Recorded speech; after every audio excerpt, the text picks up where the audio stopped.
Assalamualaikum warahmatullahi wabarakatuh. Salam sejahtera, salam banci 2020 dan salam statistik. Pada hari ini, Alhamdulillah Jabatan Perangkaan Malaysia akan mengadakan statistik stocks bersempena dengan World Statistic Day dan Hari Statistik Negara yang disambut pada setiap tahun pada 20 Oktober.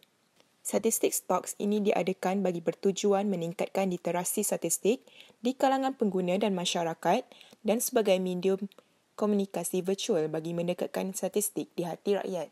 Pada sesi petang ini, Jabatan Perangkaan Malaysia atau ROSM akan berkongsi berkaitan statistik sektor pembuatan. Sebagai permulaan, berdasarkan International Standard Industrial Classification yang dikeluarkan oleh United Nations, pembuatan didefinisikan sebagai perubahan secara fizikal, mekanikal atau kimia ke atas bahan bukan organik atau berorganik kepada produk baru sama ada kerja itu dilakukan oleh jentera yang digerakkan oleh kuasa atau tangan, sama ada dilakukan di kilang atau di rumah pekerja dan sama ada produk itu dijual secara borong atau runcit. Ia termasuk pemasangan bahagian komponen kecuali jika kegiatan tersebut lebih sesuai dikelaskan sebagai pembinaan. Pertubuhan yang terutamanya menjalankan kerja pembaikan seperti pembaikan jentera juga tergolong dalam kegiatan ini dan dikelaskan mengikut produk yang dibaiki. Oleh itu, kata kuncinya di sini adalah pembuatan perlu mempunyai elemen, perubahan atau transformasi secara fizikal, mekanikal atau kimia sesuatu barangan. Contohnya seperti menggunakan bahan mentah tepung, air dan telur ditransformasikan menjadi roti atau daripada buah tandan segar, kelapa sawit diproses menjadi minyak masak. Selain itu, pembuatan juga melibatkan pemasangan bahagian komponen seperti pemasangan badan kereta, pemasangan barangan elektronik dan sebagainya serta termasuk juga perkhidmatan pembaikan mesin dan jentera khususnya di kilang. Walau bagaimanapun, pembaikan barangan peralatan rumah seperti televisyen, vacuum cleaner dan sebagainya tidak termasuk dalam kategori sektor pembuatan. Dalam pelaksanaan pengumpulan data dan penjanaan statistik, TOSEM sentiasa berpegang dan merujuk standard antarabangsa yang dikeluarkan oleh United Nations Statistical Commission UNSC dan United Nations Statistical Division UNSD. Bagi pengumpulan statistik pembuatan, antara manual yang digunakan adalah International Recommendations on Industrial Statistics IRIS 2008, System of National Accounts SNA 2008, International Recommendations for the Index of Industrial Production IRIP 2010. Generic Statistical Business Process Model atau GSBPM pula merupakan dokumen panduan yang dikeluarkan oleh United Nations yang mengandungi kerangka yang seragam dan terminologi yang telah diharmonikan berkaitan proses-proses kerja yang perlu dilaksanakan oleh National Statistical Officers NSO bagi mengeluarkan statistik rasmi negara. Terdapat 8 elemen penting proses pengeluaran statistik rasmi negara iaitu mengenal pasti keperluan, mereka bentuk, penyediaan dokumen, pengumpulan, memproses data, analisis penyebaran dan akhir sekali penilaian semula statistik yang dikeluarkan. Sektor pembuatan menyumbang 22.3% kepada keluaran dalam negeri kasar KDNK pada tahun 2019. Sekitar sebelum 1970-an, sumbangan sektor pembuatan kepada KDNK adalah kurang daripada 15%, di mana ketika itu, ekonomi negara dipacu sektor pertanian yang berasaskan komoditi. Pada suku kedua tahun 2020, KDNK menyusut kepada negatif 17.1% ekoran pelaksanaan Perintah Kawalan Pergerakan PKP bagi mengekang penularan COVID-19 dan sektor pembuatan menguncup kepada negatif 18.3%. Sektor pembuatan mengandungi pelbagai pecahan industri yang terperinci berdasarkan pengelasan yang diguna pakai oleh TOSEM iaitu Malaysia Standard Industrial Classification MSIC 2008. Sektor pembuatan boleh dikelaskan kepada 24 bahagian atau 2 digit iaitu seperti pembuatan produk makanan, pembuatan pakaian, pembuatan perabot, pembuatan produk getah dan plastik.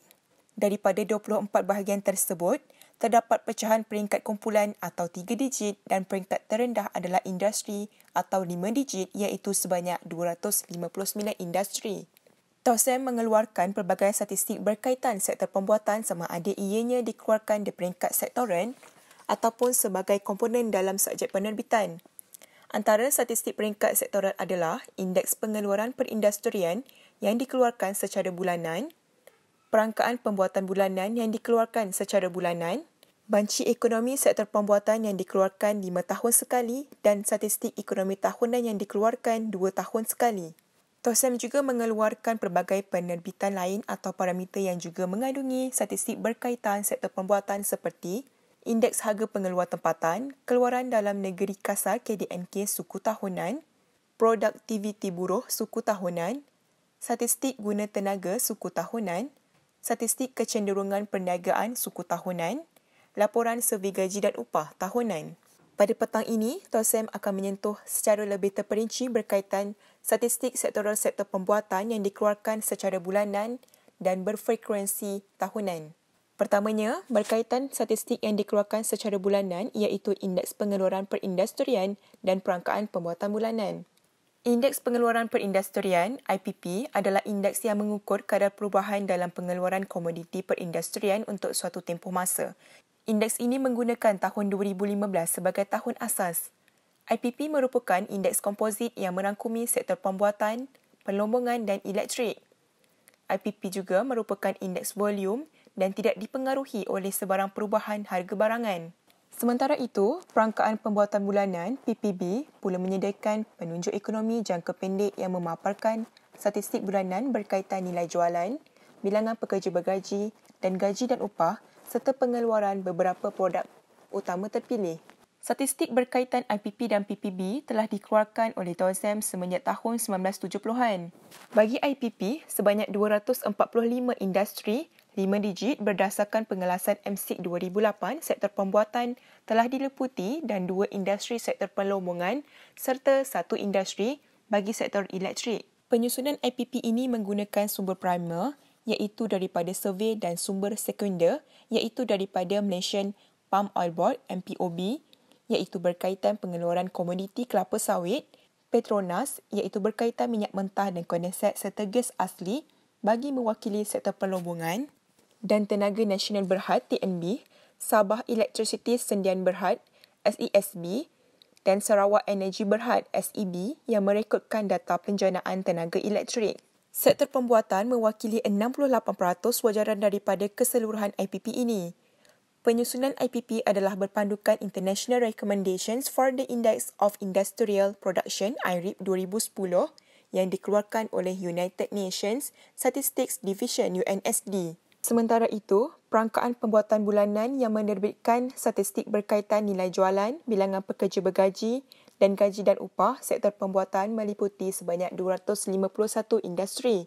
Sumber data utama bagi statistik ini dan indeks pembuatan adalah daripada pengumpulan data survey pembuatan bulanan ke atas hampir 7,000 syarikat pembuatan di seluruh Malaysia secara bulanan. Kaedah pengumpulan termasuklah penghantaran data secara online atau e-survey, email, melalui telefon dan juga kerja luar di lapangan dilakukan bagi memperoleh data bagi penyusunan statistik ini. Sampel bagi survey ini dipilih melalui kaedah pensampilan berkeberangkalian. Statistik IPP dan PPB dikeluarkan oleh TOSEM dalam tempoh 6 minggu selepas bulan rujukan dan berdasarkan tarikh Advanced Release Calendar ARC yang telah dimasukkan dalam website jabatan. Statistik IPP dan PPB yang terkini adalah bagi bulan rujukan Ogos 2020 yang dikeluarkan pada 12 Oktober 2020.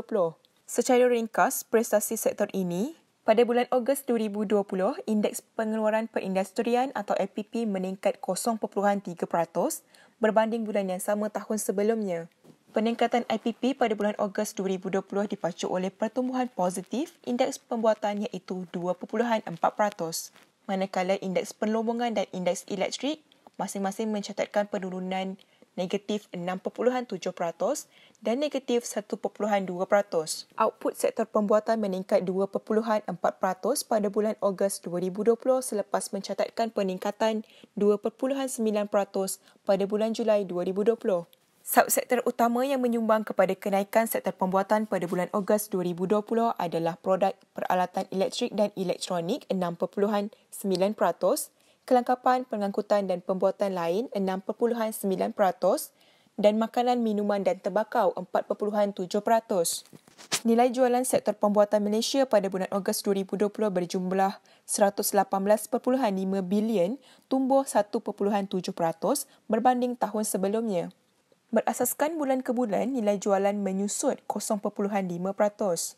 Berasaskan tahun ke tahun, peningkatan nilai jualan sebanyak 1.7% pada bulan Ogos 2020 adalah dipacu oleh produk kelengkapan pengangkutan dan pembuatan lain 16.2%, produk makanan, minuman dan tembakau 12.8% dan produk peralatan elektrik dan elektronik 7.1%.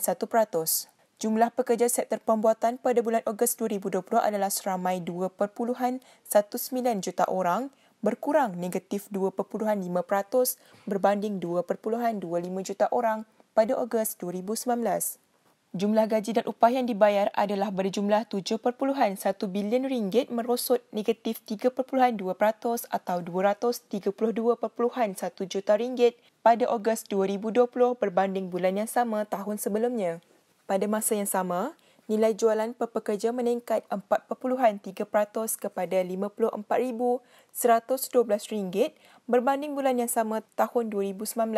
Sementara itu, purata gaji dan upah setiap pekerja adalah sebanyak RM3,247 pada bulan Ogos 2020. Seterusnya, DOZEM akan menyentuh berkaitan statistik sektoral sektor pembuatan yang dikeluarkan berbentuk angka tahunan. Sebagai latar belakang, DOZEM melaksanakan banci pada setiap 5 tahun sekali. Banci pertama kali dijalankan pada tahun 2000 yang meliputi sektor pertanian, pelombongan dan pengkuarian, pembuatan, pembinaan dan perkhidmatan kecuali perdagangan edaran. Banci ini bermaksud semua atau populasi syarikat atau perniagaan yang ada di Malaysia akan diliputi dalam kaji soal selidik yang dijalankan oleh jabatan ini. Sementara itu, survey tahunan pertama sektor pembuatan dilaksanakan bermula tahun 1960 dan dijalankan secara tahunan sehingga tahun 2010 dan mulai tahun 2012, survey ini dijalankan secara 2 tahunan. Survey tahunan ini hanya dijalankan ke atas syarikat atau perniagaan terpilih sahaja di Malaysia dan menggunakan kaedah pensampilan berkebarangkalian dalam pemilihan sampel berkenaan. Objektif utama pelaksanaan banci dan survey ekonomi tahunan ini adalah mengenal pasti punca pertumbuhan baru kepada ekonomi, menyokong polisi baru kerajaan, mengukur keberkesanan program pembangunan, menyediakan penanda arasan baru bagi statistik ekonomi, meningkatkan kapasiti statistik negara, mendapatkan maklumat yang komprehensif bagi aktiviti ekonomi di Malaysia, mengumpul maklumat tentang pertumbuhan, sumbangan, komposisi dan taburan sektor serta subsektor berkenaan. Apa perbezaan antara pelaksanaan survey tahunan dan bulanan yang diterangkan sebelum ini? Perbezaan yang paling ketara adalah daripada segi bilangan syarikat atau perniagaan yang diliputi dan soalan yang dipungut. Bagi survey tahunan, anggaran dalam 15 hingga 20,000 syarikat sahaja terpilih berbanding sekitar 60,000 syarikat atau perniagaan sektor pembuatan yang aktif dan berdaftar dalam sistem bersepadu yang dikenalikan DOZEM dan kerjasama Suruhanjaya Syarikat Malaysia dikenali sebagai Malaysia Statistical Business Register (MSBR). Daripada segi soal selidik, banci dan survey tahunan memungut maklumat yang lebih banyak, komprehensif dan terperinci seperti maklumat taraf syarikat, perincian jenis pendapatan, perbelanjaan modal dan nilai harta, bilangan pekerja mengikut kategori pekerjaan, tahap pendidikan dan jandina, serta maklumat berkaitan nilai ekspor dan import, pematuhan alam sekitar dan banyak lagi. Kali terakhir banci ekonomi dilaksanakan adalah pada tahun 2016 iaitu bagi tahun rujukan 2015. Banci seterusnya seharusnya dilaksanakan bagi tahun rujukan 2020 tetapi ditangguhkan di atas pandemik COVID-19 yang berlaku. Tahun pelaksanaan banci ekonomi harus dipilih sebagai tahun normal memandangkan tahun berkenaan akan digunakan sebagai tahun asas atau rujukan bagi pengasasan semula indeks yang ada di jabatan selain daripada penanda arasan baharu bagi statistik lain. Berdasarkan tahun rujukan 2015, direkodkan sebanyak 49,101 pertubuhan aktif dalam sektor pembuatan dengan nilai output kasar yang dikeluarkan berjumlah 1.1 trilion ringgit dengan pertumbuhan tahunan sebanyak 6.4% berbanding 2010 dan bilangan pekerja berjumlah 2.1 juta orang. Sementara itu, kali terakhir dapatan survey tahunan dikeluarkan adalah bagi tahun rujukan 2017 di mana dicatatkan sebanyak 1.3 trilion ringgit output kasar diperoleh dalam sektor pembuatan iaitu pertumbuhan 5.7% berbanding tahun 2015 dengan bilangan pekerja direkodkan seramai 2.2 juta orang. Terdapat pelbagai pengguna dalaman, luar dan peringkat antarabangsa yang menggunakan statistik dikeluarkan oleh TOSEM. Stakeholders iaitu Unit Perancang Ekonomi, Kementerian Perdagangan Antarabangsa dan Industri (MITI) dan Kementerian Kewangan menggunakan statistik pembuatan yang dikeluarkan bagi menggubal polisi dan pelan jangka panjang bagi merangka tindakan bersesuaian dalam memacu pembangunan ekonomi negara. Akhirnya, TOSEM amat mengalu-alukan sebarang maklum malas dan cadangan penambahbaikan bagi menaik taraf statistik pembuatan yang dikeluarkan oleh jabatan. Penerbitan di jabatan ini boleh dimuat turun melalui portal jabatan www.tosem.gov.my di bawah e-statistik dan permintaan data tambahan boleh dibuat melalui email data@tosem.gov.my. Seperti semua sedia maklum jua, Banci Penduduk dan Perumahan Malaysia 2020 secara atas talian atau e-Sensus telah dilanjutkan sehingga 21 Disember 2020. Marilah bersama-sama memanfaatkan banci dalam talian e-Sensus. Untuk maklumat lanjut, sila layari portal MySensus 2020 di www.mysensus.gov.my. Pastikan anda dibanci. Data anda masa depan kita. Sekian, terima kasih. Assalamualaikum warahmatullahi wabarakatuh.